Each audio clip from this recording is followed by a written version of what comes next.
নির্মাণাধীন ভবনের কার্নিশে ঝুলন্ত যুবককে গুলি করা এসআই চঞ্চল সরকার সহ ৩ পুলিশ সদস্যকে কারাগারে পাঠানোর আদেশ দিয়েছে আন্তর্জাতিক অপরাধ ট্রাইব্যুনাল। প্রসিকিউশনে করা গ্রেপ্তার আবেদনের ওপর শুনানি শেষে মঙ্গলবার আন্তর্জাতিক অপরাধ ট্রাইব্যুনাল এই আদেশ দেন। এদের ৩ জনের বিরুদ্ধে মানবতা বিরোধী অপরাধে মামলা করা হয়। ১৯ জুলাই রামপুরার মেরাদিয়ায় নির্মাণাধীন ভবনের কার্নিশে ঝুলে থাকা এক কিশোরকে গুলি করেন এএসআই চঞ্চল চন্দ্র সরকার। সোমবার খাগড়াছড়ি থেকে গ্রেপ্তারের পর মঙ্গলবার সকালে হাজির করা হয় আন্তর্জাতিক অপরাধ ট্রাইব্যুনালে। এদিন ট্রাইব্যুনালে হাজির করা হয় মিরপুর জোনের এডিসি এম মইনুল ইসলাম এবং ৩১ জুলাই আন্দোলনকারী শিক্ষার্থীর মুখ চেপে ধরা শাহবাগ থানার বরখাস্ত এসআই আরশাদ হোসেনকেও।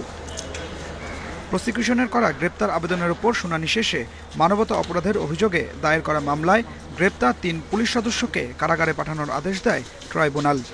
রামপুরা এবং বাড্ডায় এই ঘটনাটি ঘটেছিল। কার্নিশের সাথে ঝুলন্ত এক নিরীহ 18 বছর বয়স্ক ব্যক্তিকে বারবার গুলি করছিল, সেটাও আমরা দেখেছি।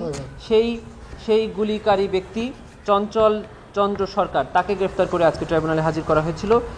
৩ পুলিশ সদস্যের মধ্যে চঞ্চল চন্দ্র সরকার এবং মইনুল ইসলামের পরবর্তী শুনানি ২৪ মার্চ এবং আরশাদ হোসেনের শুনানি হবে ২৩ ফেব্রুয়ারি।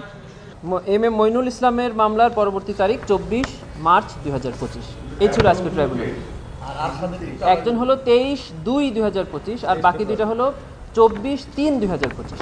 যে অভিযোগের বিষয়ে আমরা আপনাদেরকে এই মুহূর্তে বলছি না, যখন তদন্ত প্রতিবেদন দাখিল হবে তখন আমরা এই বিষয়ে। এ নিয়ে এখন পর্যন্ত ৩০ জনকে গ্রেপ্তার দেখিয়ে কারাগারে পাঠানো হয়েছে আর গ্রেপ্তারি পরোয়ানা জারি করা হয়েছে ৯৬ জনের বিরুদ্ধে। Adilur Rahman, independent news, Dhaka.